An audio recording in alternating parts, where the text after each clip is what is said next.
అందుకే కలియుగంలో కలి బారి పడకుండా రక్షింపగలిగినది ఇది భగవన్నామం.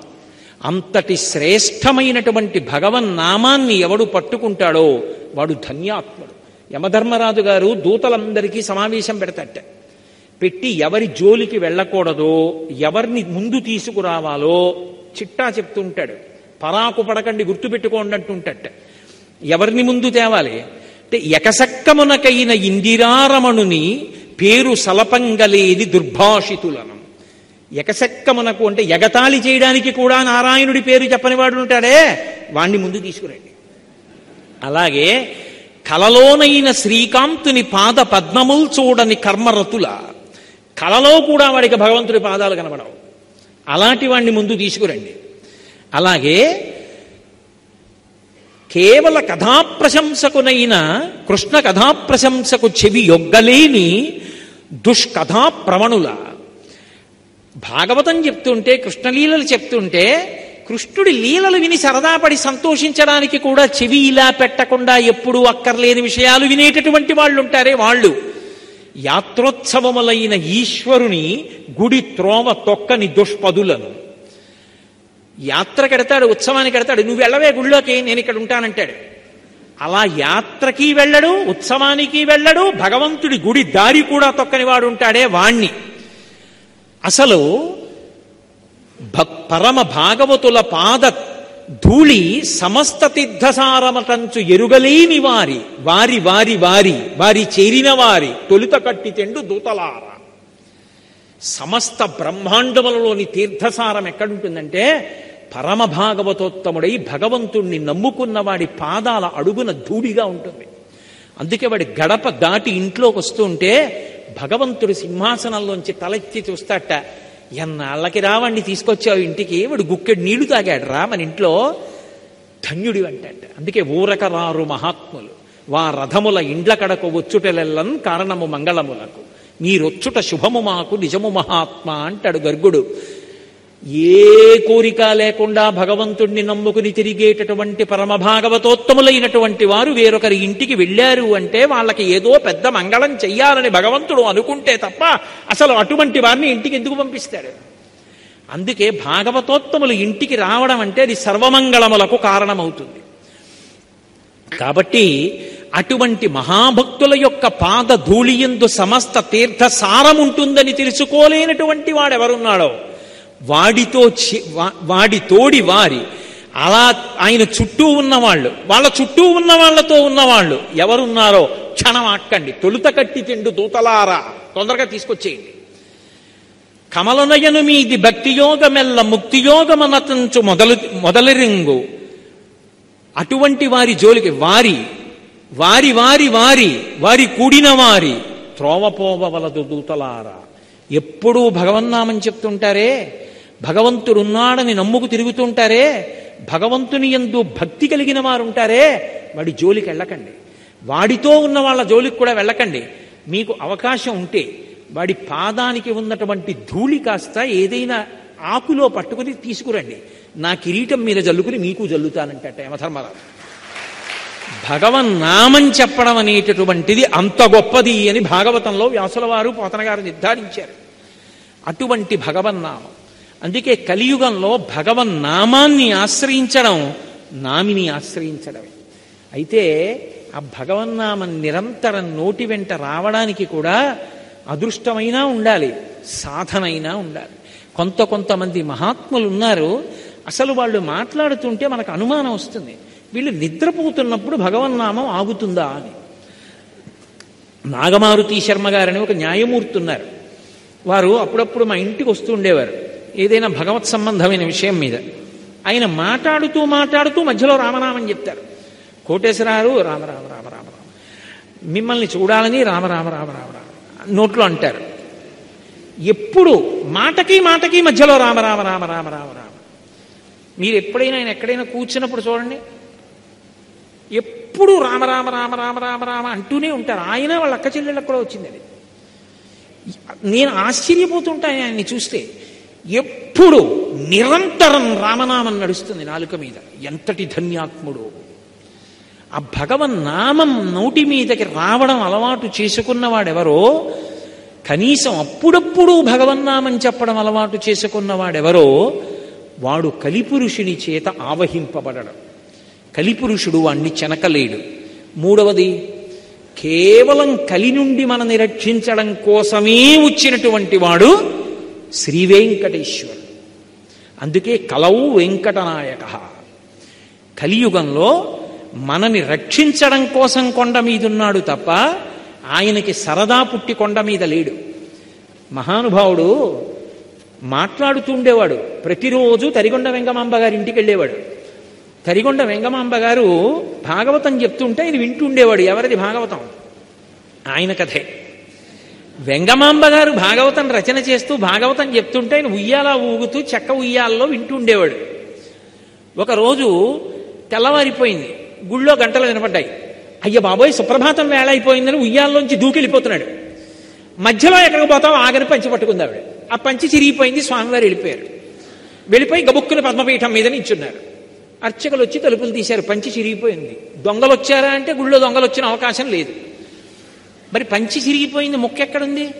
ఆయన దగ్గర అంత స్వాతంత్రం తరిగొండ వెంగమాంబ గారికి తప్ప ఎవరికి ఉందని ఆవిడ దగ్గరికి వెళ్ళారు. మనకి చిన్న రవికిల బట్ట శేషవస్త్రం ఇస్తే నెత్తి మీద పెట్టుకుని బీరువాలో పెట్టుకుని ఆ జన్మాంతం దాచుకుంటాం. ఆవిడ దగ్గరికి వెళ్ళి స్వామివారి పంచముక్క మీ ఇంట్లో ఉందా అని అడిగారు. ఆవిడంది చాలా సాధారణంగా, పొద్దున్న భాగవతం మధ్యలో గుళ్ళో గంటలు మోగుతున్నాయని లేచి పరిగెత్తాడు. పట్టుకుంటే పంచి చిరిగిపోయింది. అదిగో పూజా మందిరంలో పీట మీద ఇట్టాను, పట్టుకుపోండి. అంతటి మహాభక్తురాలు. ఆ తరిగొండ వెంగమాంబ గారు చెప్తూ ఉంటే వినేవాడు వెంకటేశ్వరుడు. ఆయనే అక్కడక్కడ అలా కాదు వెంగమాంబ ఇలా అంటే ఆవిడ రాస్తుండేది. ఇప్పటికీ తరిగొండ వెంగమాంబ గారు రాసినటువంటి వెంకటాచల మహాత్యం అన్న గ్రంథానికి ఎంత ప్రశస్తి ఉందంటే, అది తెచ్చి ఇంట్లో పెట్టి పువ్వులేసి నమస్కారం చేస్తే చాలు పెళ్ళవని ఆడపిల్లలకు పెళ్ళిళ్ళు అవుతాయి. వ్రాతపతులు రాసేవారు వేల వేల ప్రతులు. అంత శక్తివంతం వెంకటాచల మహాత్యం.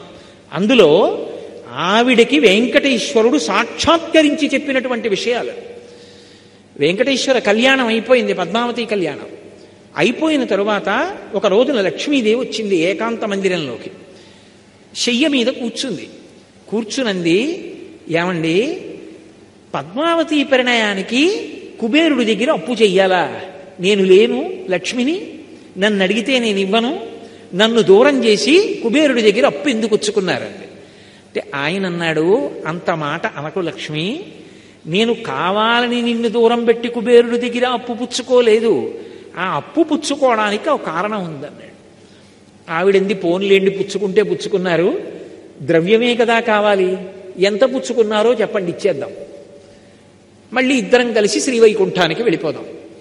శ్రీవైకుంఠ విరక్తాయ స్వామి పుష్కరిణీతటే రమయా రమమాణాయ వెంకటేశాయ మంగళం అని కదా మనం మంగళాశాసనాల్లో చదువుతారు. ఆయన అన్నాడు, కాదు, అసలు విషయం నేను ఎందుకున్నానో తెలుసా? ఈ కొండ మీద నకృతం దైవసంఘైశ్చ నకృతం విశ్వకర్మణ స్వేచ్ఛయా క్రీడతే తత్ర ఇచ్ఛారూపం విరాజిత.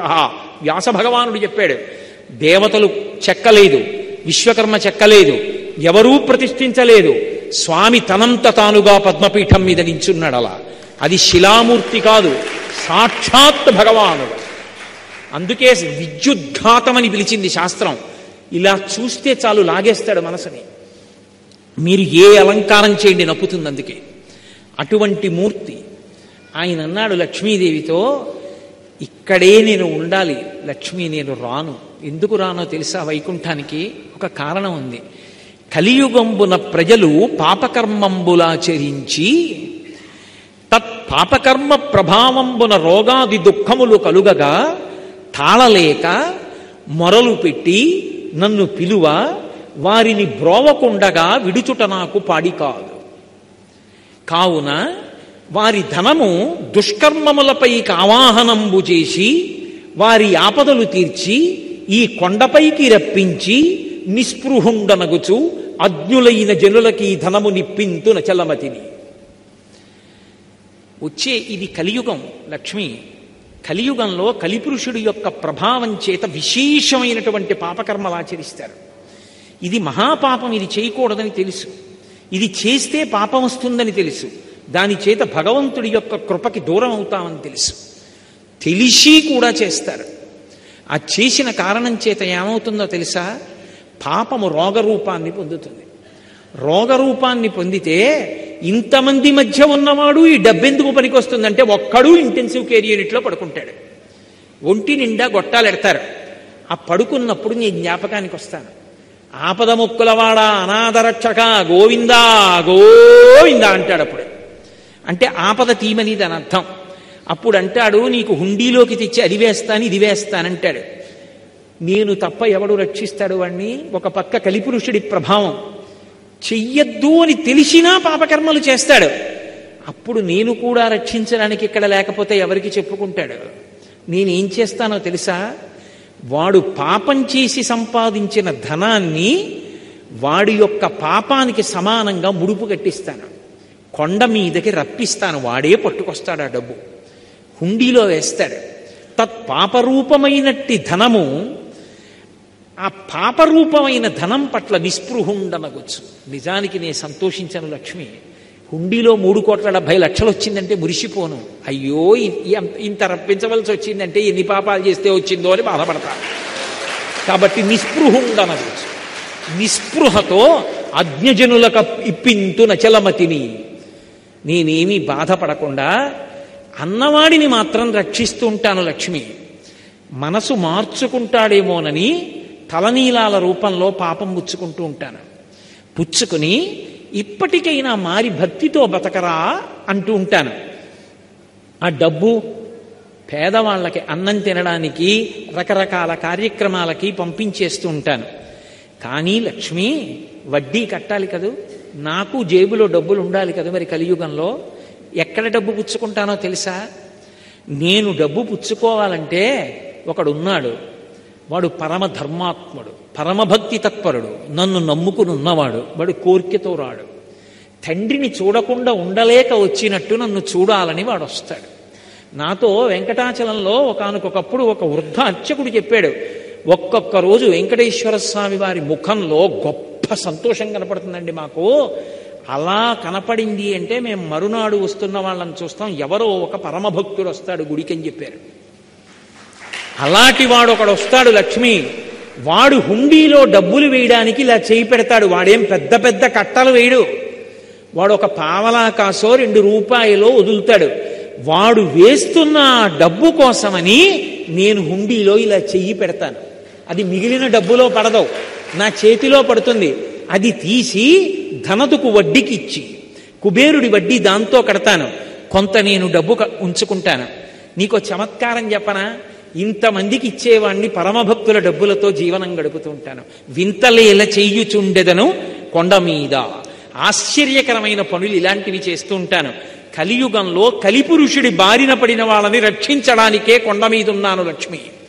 లేకపోతే ఎప్పుడో వైకుంఠానికి వచ్చేద్దను. కలియుగంలో పాపము పెరిగిపోయి కలిప్రభావం ఎక్కువైపోతుంటే నేను కూడా లేకపోతే రక్షించేవాడెవరు? అందుకని ఉన్నాను. అందుకే గోవిందనామముల్ గొంతెత్తి పాడుచు కొండెక్కు భక్తుల గుంపులొకట, స్వామిని దర్శించి సంతోషమాగక పరవశులకు పుణ్య పురుషులొకట, స్వామి ప్రసాదంబు కన్నుల కద్దుకొని ఆస్వాదించి పరవశించు భక్తుల గుంపులొకట, తలతీసి ఇత్తుమా ఎలవేలు పంచును తల వెంట్రుకలరిచ్చు ధన్యులొకట, ఏది అయ్యడ చూసిన స్వామి మాటే సకల హృదయాల ఉండెడి స్వామి ఒకడే, ఎవడి తలపులు చూసిన స్వామి ఒకడే, స్వామి నటించుచుండు ఈ శైలమందు. కొంతమంది వెంట్రుకలు ఇస్తామని ఎక్కుతుంటారు. గోవిందా గోవిందా, ఏడుకొండలవాడ వెంకటరమణ గోవిందా. భుజాల మీద చంటి పిల్లలు, తల మీద పెట్టే అక్కడ ఉన్నటువంటి మంటపాల్లో పడుకుంటారు. జిర్రన చలిగాలి, ఒక్కడికి పడిశం పట్టదు, దగ్గు రాదు, జ్వరం రాదు. పుష్కరిణిలో స్నానం చేసి చందనం గుండుకి రాయించుకుని దర్శనం చేసి వచ్చిన ఒక్క లడ్డూ పట్టుకుని మూట కట్టుకుని ట్రంకు పెట్టులో పెట్టుకుని ప్యాసింజర్ ఎక్కి 18 గంటలు ప్రయాణం చేసి వాడి ఊరెళ్ళి పూజ చేసి నేను తింటాననకుండా అందులో ఇన్ని అటుకులు శనగపప్పు తెచ్చి కలిపి ఊరంతా ప్రసాదం పంచిపెట్టి తనింత నోట్లో వేసుకుని మురిసిపోయేవాడు ఒకడు ఉన్నాడు లక్ష్మి. వాడి కోసం తిరుగుతూ ఉంటాను, ఆ భక్తుడి కోసం తిరుగుతూ ఉంటాను. నిజంగా వాడు ఉన్నాడు కొండ మీద. నేను సభాముఖంగా చెప్పడం ఏం బాగుంటుంది. కానీ పరమసత్యం చెప్తున్నాను మీతో, వాడు ఉన్నాడు, వాడు ఎదురు చూస్తూ ఉంటాడు, వాడు పలుకుతాడు. ఎక్కడి నుంచి మీరు పిలవండి వాడు పలుకుతాడు. మహానుభావుడు. అందుకే పద్మాసనస్థయౌ పద్మావతీదేవి నిజవక్షమందున నిలుపుకొనుచు తన చరణములే గతి అని దక్షిణకరము పాదములు చూప తన పాదములు నమ్మిన వారలకు ఈ భవాంబోధి కటిదగ్నమగునటంచు వామహస్తంబు ఆ నడుముల నుంచుకొని భక్తవరులకు సంకేతించుచుండ అలరు శేషాద్రి పర్వతము మీద అలరు ఆనంద నిలయమందు దివ్యమంగళ విగ్రహం డవ్యయుండు పరమ పావనుడు శ్రీవేంకటేశ్వరుడు వెట్క. మహానుభావుడు లక్ష్మీదేవిని వక్షస్థలంలో పెట్టుకుని నా పాదాలు నమ్ముకోండిరా, సంసారం మీకు నడుం వరకే వస్తుందని చెయ్యి ఇలా చూపిస్తుంటే ఒక చెయ్యి నడుం వరకు పెట్టుకుని ఇలా సంకేతిస్తూ అలరు ఆనంద నిలయమందునను నిలచి పరమ పావన శేష పర్వతము మీద దివ్యమంగళ విగ్రహుండవ్యయుండు శ్రీవేంకటేశ్వరుడు వెట్క. భక్తవరదుండు, భక్తులకి వరాలు ఇచ్చేటటువంటి ఆ వెంకటేశ్వరుడు కలిప్రభావం నుంచి మనని తప్పించడం కోసమని వచ్చి అక్కడ నించున్నాడు. అందుకే కలిపురుషుడికి విరుగుడేమిటో తెలుసా? స్మరణాత్ సర్వపాపఘ్నం. ఒక్కసారి వెంకటాచల పర్వతాన్ని తలుచుకుంటే చాలు, ఒక్కసారి ఆ వెంకటేశ్వర స్వామిని తలుచుకుంటే చాలు, ఒక్కసారి ఆనందనిలయ విమానాన్ని తలుచుకుంటే చాలు, ఒక్కసారి ఆ క్షేత్రాన్ని మనసులో స్మరించాడనుకోండి, ఒక్కసారి ఆ స్వామివారి యొక్క దివ్యమంగళ విగ్రహం, ఆ తిరుమల క్షేత్రం ఇవన్నీ మనసులోకి వచ్చాయనుకోండి చాలు. ఆయనని స్మరించి ఆయన నామం చెప్పినంత మాత్రం చేత తరించిపోతాడు. ఏదో సాయంకాలం వేసవికాలం కష్టపడి ఇంటికి వచ్చాడు, కార్యాలయంలో పనిచేసి పడుకున్నాడు పడక్కుర్చీలో. ఏమండి అలా పడుకున్నారంది భార్య. అబ్బా వేడి ఎంత తాపం రోహిణీ కార్తీ, ఉండండి కాస్త పళ్ళరసం తెచ్చిస్తానంది. చల్లటి గాలి వస్తోంది దక్షిణం నుంచి. కళ్ళు మూసుకున్నాడు. ఓ 5:30 అయింది, సహస్రదీపాలంకార సేవ అవుతుంది స్వామికి వెంకటాచలంలో అని ఒక్కసారి స్మరించాడు. ఆ ఆనందనిలయ విమానం దగ్గరికి, ఆ వెంకటేశ్వర స్వామి వారి దేవాలయం యొక్క రాజద్వారం దగ్గరికి వెళ్ళేటప్పటికే ఉన్నటువంటి పెద్ద గడప, ఆ గడప కింద ఉన్నటువంటి ఇనప గొట్టం, గొట్టానికి ఉన్న కన్నాలు, కన్నాల్లోంచి తమకు తాముగా కారుతున్నటువంటి నీళ్లు, రాజద్వారానికి అటూ ఇటూ కట్టిన చిన్న అరటి చెట్లు, లోపల ఉన్నవాడు సమస్త ఐశ్వర్యానికి అధిపతి అని చెప్పేటటువంటి శంఖనిధి పద్మనిధి చిన్న చిన్న విగ్రహాలు చూశాడు. ఆ ఎర్ర తివాచీ మీదకెళ్ళి నిలబడితే ఆ గొట్టంలోంచి వచ్చినటువంటి కన్నాలలోని నీళ్లు కాళ్ల కింద కడిగేశాయి. పెద్ద గడప, దాని మీద ఉన్నటువంటి ఇత్తడి పళ్ళెన్ని చూశాడు. వంగి 2 చేతులతో ముట్టుకుని నమస్కారం చేసి ఇలా దాటాడు. ఇలా తలెత్తి పైకి చూస్తే కుడివైపు గోడ మీద అనంతాచార్యుల వారు విసినటువంటి గుణపం కనపడింది. ఆ గుణపం చూసి కొంచెం ముందుకెళ్ళి ఇలా ఎడం పక్కకి చూశాడు. వెంకటపతి రాయలు, అచ్యుతరాయలు, వరదాజీ అమ్మాణ్ణి ఇలా కుడివైపు చూశాడు. చిన్న టోపీ పెట్టుకుని తనుబతికుండగానే కృష్ణదేవరాయల వారు స్వామివారి ముందు నమస్కారం చేస్తూ తన 2 భార్యలు తిరుమలదేవి చిన్నాదేవితో నిలబడి ఉన్నటువంటి కృష్ణదేవరాయల వారిని చూశాడు. ఓహో ఎంతటి ధన్యాత్ముడు రా అనుకున్నాడు. 2 అడుగులు ముందుకెళ్ళాడు. ఎడం పక్కన తులాభారం.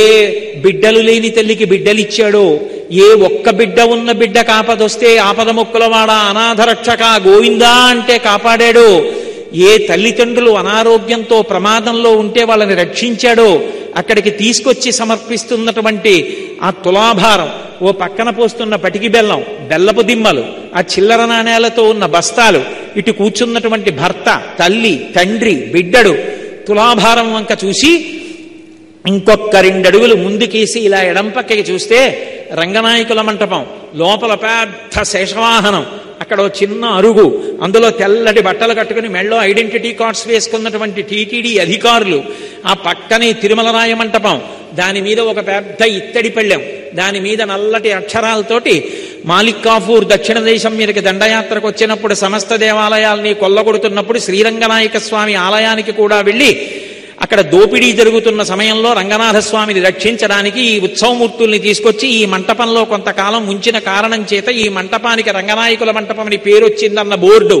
అవన్నీ చదివి కుడిపక్కకి చూశాడు.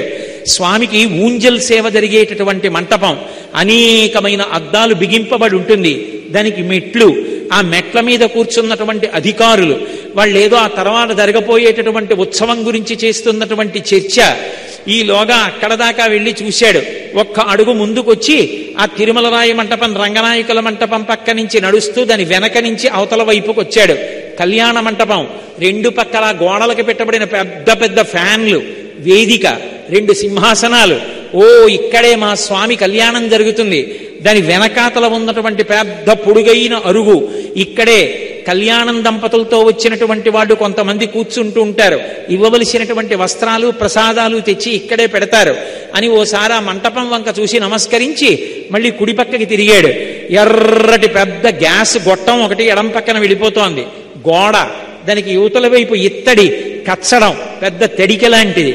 చిన్నపిల్లలు తెలియక దాని బుడిపిల్లి ఇలా గిరగిరగిరగిర తిప్పుతున్నారు.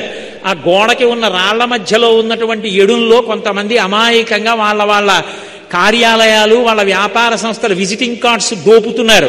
కొంతమంది కాశీతాళ్లు దోపుతున్నారు, కొంతమంది నాణేలు నొక్కుతున్నారు. అవి దాటుతూ కుడి కాలుకి ఈ చట్రం తగులుతుందో, ఎడంకాలుకి గ్యాస్ గొట్టం తగులుతుందో అని ఒబ్బిడిగా జాగ్రత్తగా నడుస్తూ అలా వెళ్ళాడు. కుడి పక్కకి తిరిగేటప్పటికి బ్రహ్మాండమైన ధ్వజస్తంభం. ఓసారి పివిఆర్కే ప్రసాద్ గారి జ్ఞాపకానికి వచ్చారు. దానికి కట్టినటువంటి దర్భలు, ఆ దర్భలతో ఉన్నటువంటి ఆ ధ్వజస్తంభాన్ని దాటి ఒక్కసారి ఆ బలిహరణ మంటపం చూసి అక్కడ నమస్కారం పెట్టి ఎడం పక్కకి తిరిగి మెట్టు దాటి పెద్ద గడప దాటాడు. గోడ పక్కన ఎడం వైపు చిన్న కిటికీలా ఉండి అందులో ఈ మధ్యనే బయటపడినటువంటి విగ్రహాలు గాజు పీటికలో పెట్టబడి ఉన్నాయి. దాటి కొంచెం ముందుకెళ్ళాడు. దేవాలయానికి విమానానికి మధ్యలో చిన్న ఖాళీ. తెల్లవారుజామునేమో ఇలా తలపైకెత్తి చూస్తే ఇంకా సూర్యోదయం ఇవ్వలేదు, పైన చీకటిగా ఆకాశం. స్వామివారి విమానపు పచ్చటి కాంతి కొడుతోంది పైకి. ఇలా కిందకి దిగి కొద్దిగా ముందుకెళ్ళాడు. ఎడంవేపు వరదరాజస్వామి, ఎదురుగుండా అద్దాల పేటికలో ఇలా పడుకున్నటువంటి రంగనాథస్వామి.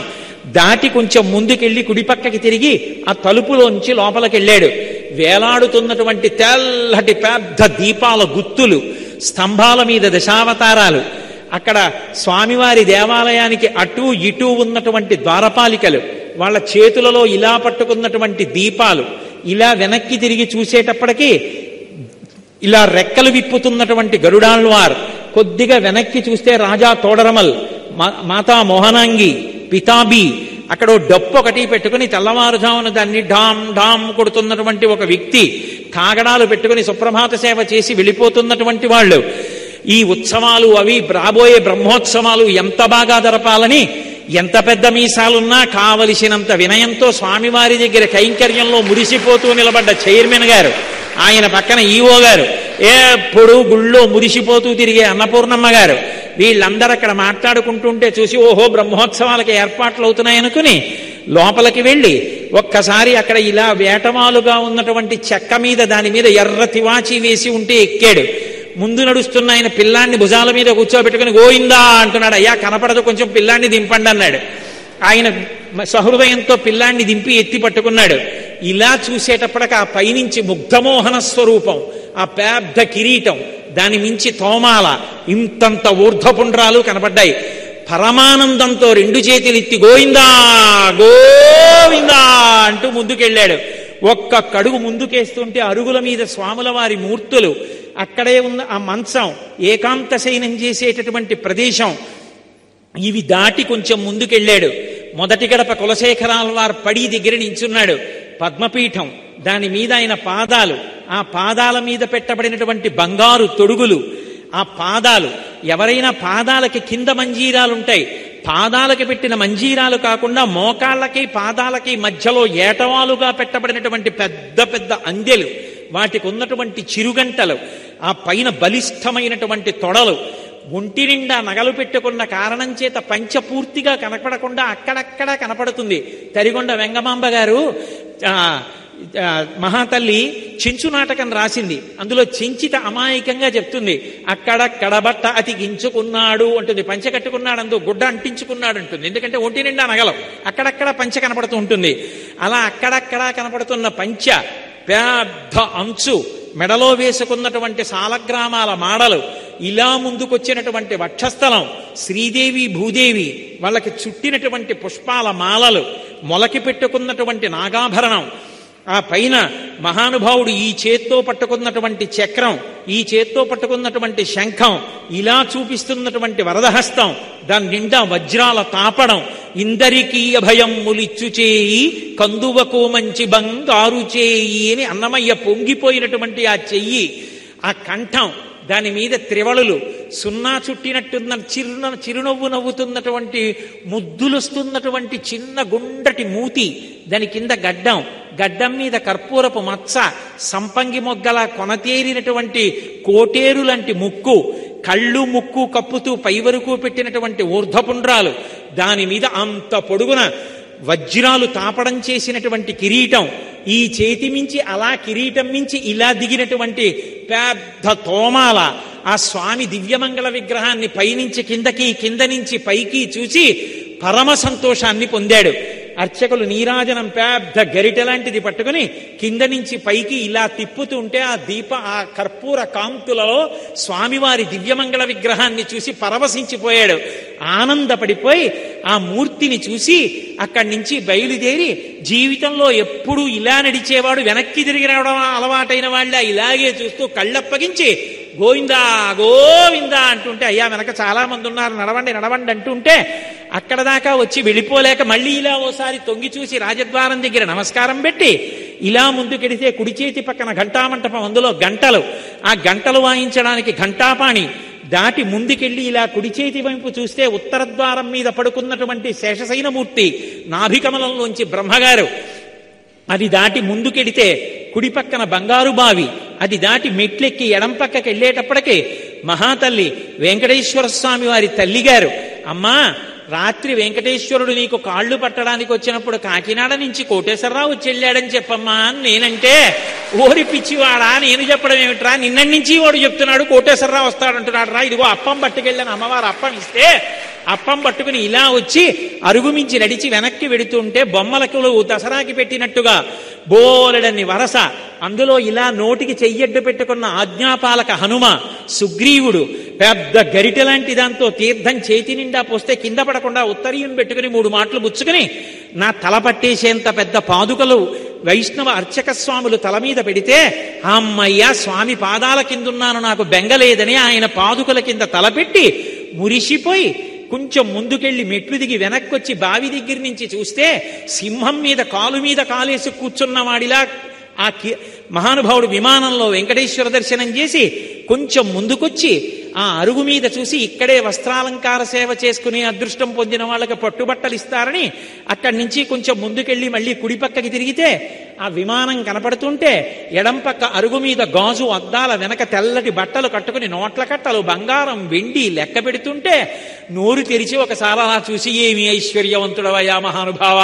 అని మనసులో అనుకుని, ఇచ్చట కర్పూరము వెలిగించరాదు, కొబ్బరికాయలు కొట్టరాదు అని బలహరణ మంటపం కింద వెనకాల గోడ మీద బోర్డు చూసి తెలియకి ఇక్కడ కర్పూరం వెలిగిస్తారలా ఉందనుకుని కొంచెం ముందుకెళ్ళి ఇలా తలెత్తి చూస్తే ఎదురుగుండా వెంకటేశ్వర స్వామి వారి యొక్క కథావృత్తాంతం అంతా బొమ్మలుగా చెక్కపడి గోడ మీద ఉంటే మన కంటెదురుగుండా ఉన్నది ఆ చెలికెత్తెలందరూ పద్మావతీదేవి చెలికెత్తెలు వెంకటేశ్వరుణ్ణి రాళ్లు పెట్టి కొడుతున్నప్పుడు గుర్రం మించి దిగుతున్న సన్నివేశం ఎదురుగుండా కనపడితే అక్కడ దాకా వెళ్ళి విమాన వెంకటేశ్వర దర్శనానికి ఈ మధ్య వెడల్పుగా కట్టిన మెట్లెక్కి విమాన వెంకటేశ్వరుడి వెంక చూస్తూ ఇలా కుడిపక్కకి తిరిగితే స్వామివారికి కావలసిన చందనం తీసే దొంగలు, చందనం తీసేవాళ్ళు వెనక వెంకటేశ్వరుడి మూర్తి గోడలో కనపడితే ఇలా తలపైకెత్తి చూస్తే లోపల ఉన్న మూర్తి విమానంలో ఉండి పక్కన తోక తలకి తగిలేటట్టు వెంకటేశ్వరుడు, ఆయనకి కుడి పక్కన చేతులెత్తి ఆడుకుంటున్న చిన్ని కృష్ణుడు, ఆ పక్కన రెక్కలు విప్పుకున్న గరుడాళ్వారిని చూసి 2 చేతులెచ్చి స్వామికి నమస్కరించి విమాన వెంకటేశ్వర తొందరగా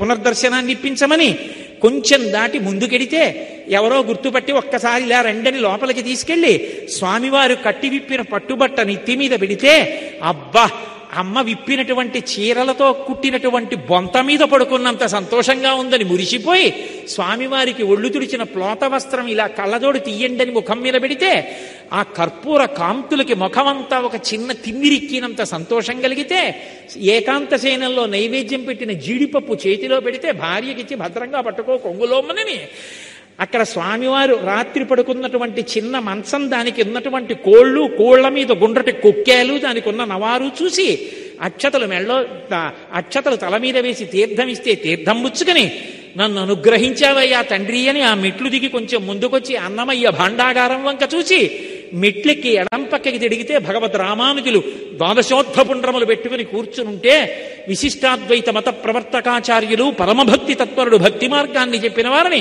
రామానుజాచార్యుల వారికి నమస్కారం చేసి కొంచెం ముందుకెడితే, యోగ నరసింహ పెరుమాళ్ళని చెప్పి ఆరగించి కూర్చున్నాడు అల్లవాడే అన్నట్టుగా ఇలా రెండు చేతులు పెట్టుకుంటే, ఈ చేతుల చివర ఉండేటటువంటి నున్నని బొడిపిలు కూడా కనపడుతుంటే, ఆ వేళ్ళు గోళ్ళు ఆయన దంస్ట్రలు కనపడుతుంటే, ఆకుపచ్చటి పట్టుపంచ పెద్ద ఎర్రటి అంచు చూసి ఓ నమస్కారం చేసి కొంచెం ముందుకెళ్ళి, ఇదే శంకుస్థాపన చేసిన స్తంభం అని చాలా మంది ప్రదక్షిణం చేస్తుంటే ఎందుకైనా మంచిదే అని మనము చేసి అక్కడి నుంచి ఇలా వెనక్కి తిరిగొచ్చి మెట్లు దిగుతుంటే కుడి చేతి పక్కన ఇచ్చట కూర్చుండరాదు అని బోర్డుండి, స్వామివారికి కర్పూర నామాల కోసం తీసేటటువంటి గరుకు పళ్ళె ఉంటే, పరమభక్తులై అమాయకత్వంతో దాన్ని కూడా ఇలా ముట్టుకుని తల మీద పెట్టుకుని కళ్ళకద్దుకుంటున్న భక్తుల్ని చూసి నవ్వుకుని కిందకి దిగి అలా ముందుకెడిట్లి మెట్లెక్కితే పెద్ద హుండీ కనపడితే, జేబులోంచి తీయగలిగిన 1000 రూపాయల కట్ట తీసి అందులో వేసి, మానసిక దరిద్రంలో కూడా దరిద్రమే, 1000 రూపాయల కట్ట వేసి ముందుకెళ్ళి ప్రదక్షిణంగా తిరిగి మెట్లు దిగి ఇలా ఎడం పక్కకి చూస్తే గోడ మీద లక్ష్మీదేవి ఉంటే, అక్కడికి వెళ్ళి మిగిలిన వాళ్ళందరూ ఎగిరెగిరి పాదాలు పట్టుకోవడానికి ప్రయత్నిస్తుంటే, పొడుగ్గా పుట్టి పొడవైన చేతులున్నందుకు నా జన్మ సార్థక్యమని కించిత్ అతిశయంతో ఇలా 2 చేతులెత్తి అమ్మవారి పాదాలు పట్టుకుంటే, మిగిలిన వాళ్ళు ఆయనకి పాదాలు ఎత్తకుండా, మనవలు ఎత్తకుండా అమ్మవారి పాదాలు అందాయని చూస్తుంటే, మురిసిపోయే చల్లటి పాదాలు చేతులకి తగిలితే కళ్ళకద్దుకుని తల మీద పెట్టుకుని యువతలకొచ్చి కుబేరస్థానమని ఆ మూల రావే అని భార్యని పిలిచి దగ్గర కూర్చోబెట్టుకుని, అక్కడ తడిగా ఉన్న చోట ఓసారి కళ్ళజోడు తీసి కొడుక్కిచ్చి ఆ ఉత్తరీయం తీసి నడుముకి కట్టుకుని నేల మీద పడి నమస్కారం చేసి, తొందరగా మళ్ళీ దర్శనమివ్వయా తండ్రి అని నమస్కరించి పైకి లేచి గుండెలు కంటుకున్నటువంటి ఆ నీరంతా తడి తుడుచుకుని, కళ్ళజోడు పెట్టుకోవాలి కాబట్టి కనురెప్పలు కూడా ఉత్తరీయంతో తుడుచుకుని మళ్ళీ కళ్ళజోడు పెట్టుకుని ఆ తాడులో అటువైపు గోవిందా అంటూ పరిగెత్తుకెళ్ళిపోతున్న భక్తుల్ని చూసి, ఇప్పుడే మేము అనుభవించాం, మీరు అనుభవిస్తున్నారు, అదృష్టవంతులం మనందరం అనుకుని ఇలా ఎడం పక్క నుంచి మళ్ళీ మెట్లెక్కి అవతల వైపుకి దిగి మళ్ళీ ఎడం పక్కకి తిరిగితే, అవతల గంగాళాలు పెట్టుకుని ప్రసాదాలు ఇస్తుంటే, ఎందుకైనా మంచిదని కొడుకుని అటు పంపించి భార్యని ఇటు పంపించి నేను ఇటు వెళ్ళి 3 వరసల్లోంచి అవతల వైపుకొచ్చి పూలబావి దగ్గర నిలబడి, నీకేమిచ్చారంటే లడ్డిచ్చారంటే, నాకేమిచ్చారంటే చక్ర పొంగలు ఇచ్చారంటే, నీకేమిచ్చారంటే పులిహార ఇచ్చారంటే, ముగ్గురం పంచుకు తిందామని చక్ర పొంగలు కూడా పెట్టంటే, నాన్నగారంటే షుగర్ అంటారు కదా అంటే, ఇక్కడ షుగర్ ఏంట్రా అని 3 చక్కగా జుర్రుకుని నాలుగు ఇలా అది కూడా నాకేసి ఆ కింద పడేయకుండా ఆకు బుట్టలన్నీ తీసుకెళ్లి బుట్టలో పడేసి, వంటశాలలోంచి వస్తున్న వాసన పీలుస్తూ నించుంటే ఎందుకలా చూడడం, కాసేపు అష్టదల పాదపద్మరాధనానికి వచ్చినప్పుడు మనకి లడ్లు వడలు ఇస్తారు లేండని భార్య అంటే, సంతోషంగా వెళ్ళి అక్కడ ఉన్న పంపు నొక్కి దాని కింద చెయ్యి పెట్టి కడుక్కుని తీయటి నీళ్లు కాసిని తాగి ముందుకొస్తే, కాగడాలు స్వామివారి ఊరేగింపులో వెళ్ళినవి తీసుకొచ్చి అక్కడ పెట్టి నీటి గొట్టాలతో కడుగుతుంటే నీరు కొంచెం జిడ్డు జిడ్డుగా ఉంటే,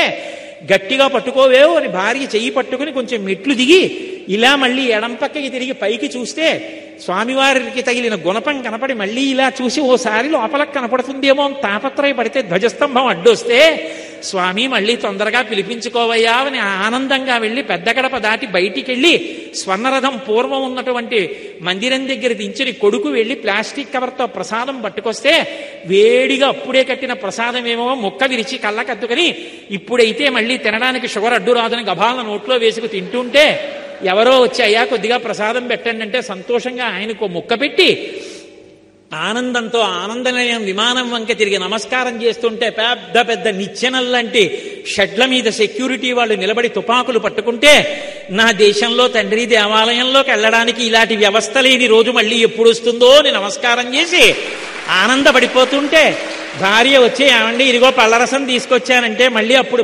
బహిర్ముఖుడై, ఓహో ఆఫీస్ నుంచి వచ్చి పళ్ళరసం కోసమని ఇక్కడ పడుకున్నాను, సహస్రదీపాలంకార సేవదు గుర్తొచ్చి ఆనందనిలయం వెంకటేశ్వరుడు గుర్తొచ్చాడని మురిసిపోతే, కేవలం అలా స్మరించినంత మాత్రం చేత స్మరణాత్ సర్వపాపఘ్నం, స్మరిస్తే గోవిందా అని పిలిస్తే చాలు అందుకే మహానుభావుణ్ణి వెంకటేశ్వర అని పిలవరు, కొండెక్కుతూ గోవిందా అంటారు. ఎందుకని?